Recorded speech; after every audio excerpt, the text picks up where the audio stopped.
இன்றைக்கி நம்ம சிக்கனை வச்சு நல்ல ஒரு ஸ்பைசியாக கொஞ்சம் கிராண்டாக டேஸ்டியாக சிக்கன் கார்லிக் வேப்புடு எப்படி பண்ணுறதுன்னு பார்க்கலாங்க. ஆந்திரா ஸ்டைலில் ரொம்ப சூப்பராக இருக்குங்க. சீக்கிரம் செய்திடலாம். டேஸ்ட் பார்த்தீங்கன்னா அந்த அளவுக்கு அல்டிமேட்டாக இருக்கும். இது வந்து ஒரு ட்ரை தான். இது வந்து நமக்கு கிரேவியோ குழம்பு மாதிரி எல்லாம் இருக்காது. நல்ல ஒரு ட்ரை, நல்ல கருவேப்பிலை எல்லாம் போட்டு சூப்பர் டேஸ்டியான சிக்கன் கார்லிக் வேப்புடு எப்படி பண்ணுறதுன்னு பார்க்கலாங்க நம்மளோட ஸ்டைலில்.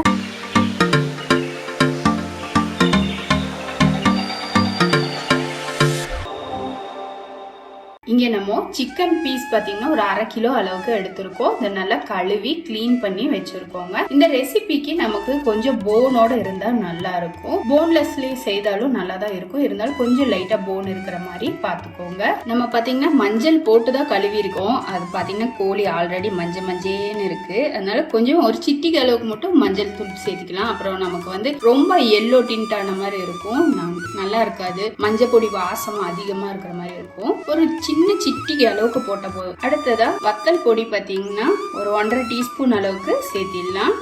1 டீஸ்பூன் அளவுக்கு நான் உப்பு சேர்த்திக்கிறேன். பத்தாட்டி நம்ம கடைசியில கூட சேர்த்திக்கலாம். இஞ்சி பூண்டு விழுது 1 டீஸ்பூன் அளவுக்கு சேர்த்திடலாங்க. இது எல்லாத்தையும் நல்லா ஈவனா படுற மாதிரி கலந்துட்டு ஒரு 1/2 மணி நேரம் போல இந்த சிக்கனை ஊற விட்டுருலாங்க. இது ஒரு 1/2 மணி நேரம் போல ஊறட்டும். இங்க நம்ம ஒரு இரும்பு கடாய் வச்சிருக்கோம். இதுல நல்ல ஒரு 3 டேபிள் ஸ்பூன் அளவுக்கு எண்ணெய் சேர்த்திருக்கோம். எண்ணெய் சூடாகட்டுங்க. இப்போ இதுல 1 இன்ச் அளவுக்கு பட்டை, 3-4 லவங்கம், ஒரு 3 ஏலக்காய். இப்போ இதுல பெரிய வெங்காயம் பார்த்தீங்கன்னா நீல வாக்குல கட் பண்ணியிருக்கோம். இதே போல கட் பண்ணிக்கோங்க. ரொம்ப ஃபைனா கட் பண்ணணும்னு அவசியம் கிடையாது. இதே போல கட் பண்ணிக்கோங்க. ஸோ இந்த வெங்காயம் கொஞ்சம் சாஃப்ட் ஆகிற வரைக்கும் நம்ம வதக்கி கொடுத்துடலாம். இந்த வெங்காயத்துக்கு தேவையான அளவு உப்பு சேர்த்திடலாம். நம்ம ஆல்ரெடி சிக்கன் மேரினேட் பண்ணுறப்போ உப்பு சேர்த்திடணும். அதனால் பார்த்து சேர்த்திக்கோங்க. ஸோ இந்த வெங்காயம் கொஞ்சம் சாஃப்ட் ஆகிடுச்சு, நிறம் மாறினா போதும். இப்போ வெங்காயம் பார்த்திங்கன்னா நிறம் மாறிடுச்சு, சேம் டைம் சாஃப்ட் ஆகிடுச்சு. ஸோ ஒரு 1/2 மணி நேரமாக மேரினேட் பண்ணி வச்சுட்டு இந்த சிக்கனை சேர்த்திடலாங்க. ஸோ நம்ம ஹை ஃப்ளேமில் தான் வச்சு இதை நம்ம இது போல் குறைச்சி கொடுக்கணும். நமக்கு பொதுவாக சிக்கன்லேருந்து தண்ணி தானே ரிலீஸ் ஆகி வருங்க. அதனால் நம்ம தண்ணி எதுவும் இப்போ சேர்க்க போகிறதில்ல. ஹை ஃப்ளேமில் வச்சு இது போல் குறைச்சி கொடுத்தா போதும். சிக்கன்லேருந்து பார்த்திங்கன்னா தண்ணி ரிலீஸ் ஆகி வந்திருக்கு, பார்த்தீங்கன்னாலே தெரியும். போட்டு ஒரு 5 நிமிஷம் போல் மூடி வச்சு ஹை ஃப்ளேம்லேயே வேக வைக்கலாம். அப்பப்போ இடையில திறந்து ஒரு தடவை கலந்து விட்டுக்கலாங்க. ஒரு 5 நிமிஷம் கழிச்சு ஓப்பன் பண்ணி பார்த்தா பாருங்கள், சிக்கன்ல இருந்து அந்த தண்ணியிலே தான் ரிலீஸ் ஆகி வந்திருக்கு. அதுலேயே தான் குக் ஆகிட்டு இருக்கு. நம்ம கூடுதலாக எந்த தண்ணியும் சேர்க்கல. ஃப்ளேமும் பார்த்திங்கன்னா ஹையில் தான் வச்சுருக்கோம். பாருங்கள், சிக்கன் ஓரளவுக்கு நல்லாவே குக் ஆகிடுச்சு.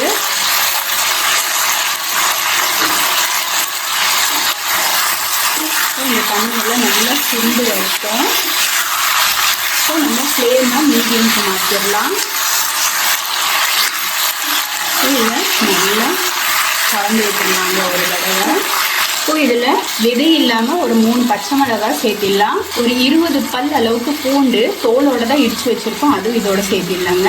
2 ஈர்க்க அளவுக்கு கருவேப்பிலை. இது எல்லாத்தையும் நல்லா குறைச்சி கொடுத்துட்டே இருக்கலாம். ஃப்ளேம் மீடியத்துலேயே இருக்கட்டும். நம்ம தண்ணி எதுவும் சேர்க்க போகிறது இல்லைங்க. அந்த சிக்கனில் இருக்க ஃபேட்டும் நம்ம 3 டேபிள் ஸ்பூன் அளவுக்கு எண்ணெய் சேர்க்கணும் இல்லைங்களா. அதில் மட்டும்தான் நம்ம இந்த சிக்கனை நல்லா வேக வைக்க போகிறோம். குறைச்சி கொடுக்க போகிறோம். இப்போவே பார்த்தா சாப்பிடணும் போல தான் தோணும். ஆனால் இன்னும் ரெசிபி முடியலைங்க. மீடியம் ஃப்ளேமில் வச்சு பார்த்திங்கன்னா நம்ம ஊற்றின அந்த எண்ணெயில் நல்லா பிரிஞ்சு வந்து அந்த எண்ணெயிலேயே நமக்கு சிக்கன் குக் ஆகுது. போட்டு இப்படி கொட்டாமல் இப்படி சுற்றி கொட்டி விடுங்க. ஏன்னா பூண்டு போட்டிருக்கோம் இல்லைங்களா, இடிச்சு போட்டிருக்கோம். அதனால கீழே பாத்திரத்தில் உங்களுக்கு இடிச்சு பிடிக்கிற மாதிரி இருக்கும்.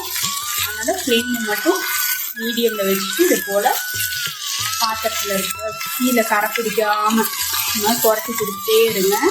அந்த பூண்டெல்லாம் உங்களுக்கு நல்லா அந்த சிக்கன்லாம் ஒட்டி பிடிச்சிச்சு. தோலோடு போடும்போது பார்த்திங்கன்னா உங்களுக்கு நல்ல மனம் இருக்கும்.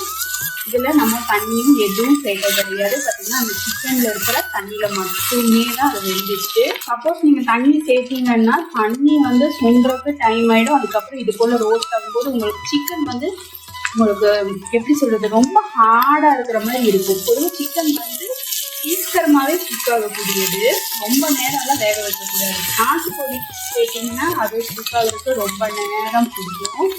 ஆனால் இது பிராய்லர் கோழிங்கிறதுனால பாருங்க அப்படியே நமக்கு சுருண்டு கலரே மாறி இருக்கு. பார்த்தீங்கன்னாலும் உங்களுக்கு நல்லாவே தெரியும், நல்லா சுருண்டு வந்துருக்கு. எண்ணெயெல்லாம் பாருங்க எப்படி சுருண்டு நல்லா சுருண்டு வந்துருக்கு. இப்போ இதில் தனியா பொடி, மல்லிப்பொடி 1.5 டீஸ்பூன் அளவுக்கு சேர்த்திடலாங்க.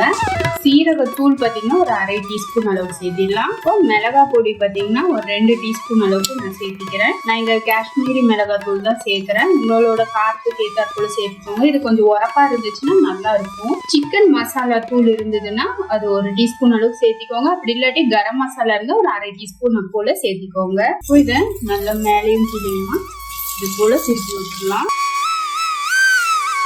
இப்போ பொடியெல்லாம் போட்டதுக்கப்புறம் ரொம்ப நேரம் வணக்கணும்னு அவசியம் கிடையாதுங்க. ஒரு 2லேருந்து ஒரு 3 நிமிஷம் போல் வணக்கி கொடுத்தா போதும். இப்போ நல்ல அந்த இரும்பு சட்டிங்கிறதுனால உங்களுக்கு பாருங்க நல்ல அந்த ரோஸ்ட் ஆகி சூப்பராக வருது. அதுக்காக தான் நம்ம இது போல் எடுத்துருக்கோம். இதை பாருங்க நல்லா குறைச்சியாச்சு. நம்ம சொன்னது போல் நான்ஸ்டிக் இல்லாட்டி அலுமினியம் அது மாதிரிலாம் செஞ்சால் நல்லா இருக்காதுங்க. இது பியூராக அயன் கடாயில் செஞ்சாதான் உங்களுக்கு அதோட டேஸ்ட் பார்த்தீங்கன்னா நல்லாவே வித்தியாசம் தெரியும்.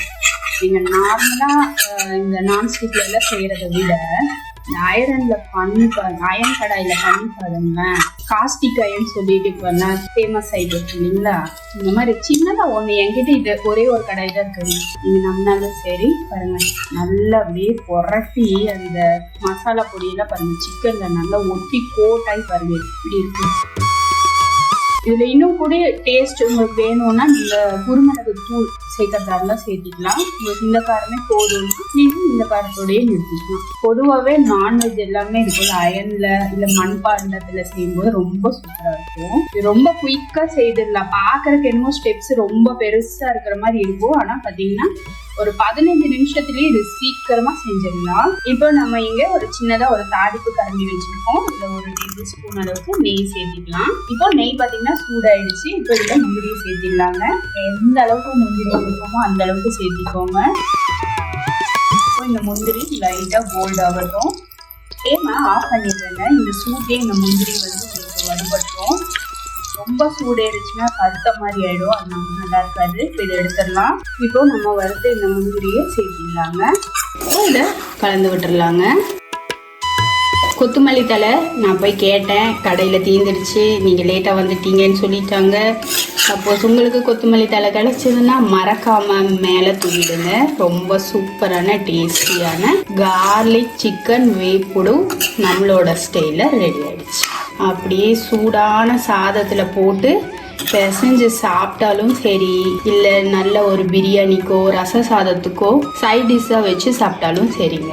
ரொம்ப டெம்டிங்காக சூப்பர் டேஸ்டியாக இருக்கும். இதுக்கு மேலே லைட்டாக எலுமிச்சம்பழம் புழிஞ்சிட்டு கொஞ்சமாக பெரிய வெங்காயம் நீல வாக்கில் இல்லாட்ட ரவுண்டாக கட் பண்ணி பக்கத்தில் வச்சுட்டு சாப்பிட்டு பாருங்களேன். திரும்ப திரும்ப இதுதான் வேணும்னு உங்கள் வீட்டுக்காரர் கேட்பாரு. சண்டே ஆனால் உங்கள் வீட்டில் கார்லிக் சிக்கன் வேப்புடு தாங்க இருக்கும்.